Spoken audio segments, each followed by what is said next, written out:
بها بالا هي من سخط الله تهوي به في نار جهنم 70 خريفا. حول ولا قوة إلا بالله.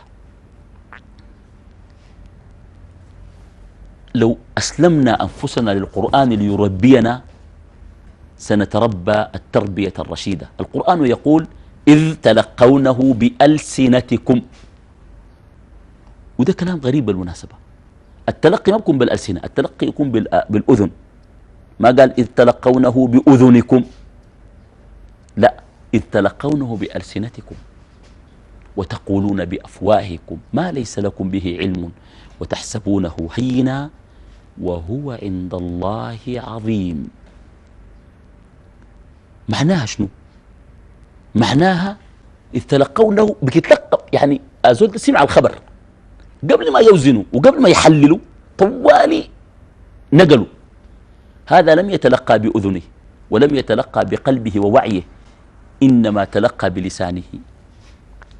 طيب، ربنا قال ما يلفظ من قول إلا لديه رقيب عتيد، والرسول عليه الصلاة والسلام قال فليقل خيرا أو ليصمت. ده اللسان المميز. طيب، أنا حديك خطوات عملية في اللسان عشان يكون اللسان مميز. أول حاجة لا تتكلم كثيرا وتعلم الصمت. ما يتكلم كثير، حاول تسكت، علم نفسك الصمت. ابن أبي الدنيا رحمه الله ألف مجلد كامل اسمه الصمت بالمناسبة، كيف نتعلم فضيلة الصمت. ربنا قال أدى الإنسان أذانين أذنين ليسمع بهما وجعلهما بارزة، وأعطاه لسانا ووضعه في مكان ليحفظه حتى لا يتكلم كثيرا. وأكثر ما يدخل الناس النار اللسان والفرج، الفم والفرج، وأكثر ما يدخل الناس الجنة تقوى الله وحسن الخلق. ومن ضمن لي ما بين فكيه وما بين فخذيه ضمنت له الجنة. الكلام شهوة بالمناسبة، تعود انك انت ما تتكلم كثير. 2، لا تقل شرا اصلا، اتفق. حتى لو تكلمت ما تقول شر نهائي. لا تحقر مسلم، لا تزدري احد، لا تغمز احد، لا تسيء احد. عيسى عليه السلام كان ماشي ومعه الحواريون، فخرج خنزير في الوادي الذي هم فيه. عيسى وقف وقال للخنزير انفذ بسلام، بيتكلم مع الخنزير بأدب، اتفضل اتفضل. قال له، قالوا أتقول هذا لخنزير؟ قال لا أحب أن أعود لساني النطق بالسوء.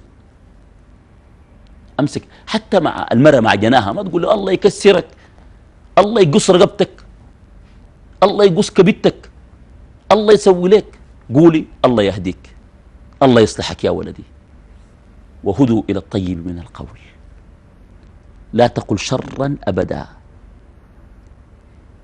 طيب، نمرة 3، قال زاذان الكندي رحمه الله، واحد من علماء السلف، قال إني لأعلم أقواما، شوف الكلام ده كيف، ما كانت لهم عيوب تكلموا في الناس فأظهر الله عيوبهم وفضحهم، وإني لأعلم أقواما أعرف عيوبهم حفظوا ألسنتهم عن الخلق فستر الله عليهم عيوبهم. لما تجي تتكلم في زول كلك عورات وللناس ألسن، تذكر هذه الحكمة. 4، ليكون لسانك لسانا مميزا. قال بعض السلف ما تكلمت بكلمة إلا وأعددت لها بين يدي الله جوابا. دا تتكلم اتذكر إنه في ملائكة بتكتب. 5، إذا أردت أن تكون صاحب لسان مميز ردد المعروف داعية وقائلا وفاعلا. قول الخير، أنصح الناس، دلهم على الخير، انطق بلسانك فيما ينفع، ردد به الأذكار. انظر إلى الذين جاء الله عز وجل بهم خرصا، البكم الما قادر يتكلموا ديل، انظر إليهم كيف جاء الله عز وجل بهم. إياك أن تحقر أو أن تؤذي أحدا من المسلمين بلسانك. المسلم من سلم المسلمون من لسانه ويده. إذن نريد لسانا مميزا. هذه خطوات عملية. أولا من هذه الخطوات العملية عليك أن لا تتكلم، وحاول الصمت في أكثر المواقف. 2 لا تقل شرا أبدا. 3 تذكر أنك مسؤول عن كل كلمة تتكلم بها، ولا تخف ما ليس لك به علم، إن السمع والبصر والفؤاد كل أولئك كان عنه مسؤولا، وما يلفظ من قول إلا لديه رقيب عتيد.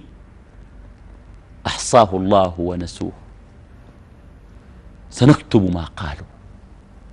الشيء بيتقال الله بيكتبه كله. نمرة 4 انطق بالخير وردد المعروف داعية وآمرا وناهيا عن المنكر، وإياك أن تحقر مسلما أو أن تؤذي مسلما أبدا. عود النطق بالخير عند بيتك، حتى مع أطفالك، حتى مع عيالك. لا تقل كلمة قبيحة وألجم نفسك.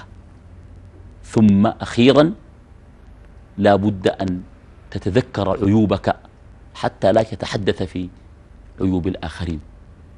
نسأل الله تعالى أن يعيننا على أنفسنا وأن يعيننا على ألسنتنا. كان أبو بكر الصديق رضي الله عنه يمسك لسانه ويقول: هذا الذي أوردني الموارد، هذا الذي أوردني المهالك. فنسأل الله تعالى أن يعيننا وأن يوفقنا. اللهم اهدنا لأحسن الأخلاق، فإنه لا يهدي لأحسنها إلا أنت، واصرف عنا سيئة الأخلاق، فإنه لا يصرف عنا سيئها إلا أنت يا رب العالمين. والسلام عليكم ورحمة الله وبركاته. اللهم أسكنه الفردوس الأعلى من الجنة، ونقه من الخطايا كما ينقى الثوب الأبيض من الدنس. اللهم أبدله بالدنيا دار خلد لا يحزن فيها ولا يشقى، واجعل قبره روضة من رياض الجنة، واحشره بصحبة نبيك وأوليائك وشهدائك. اللهم هو في حفظك ورحمتك، فوسع مدخله واغفر له برحمتك يا أرحم الراحمين.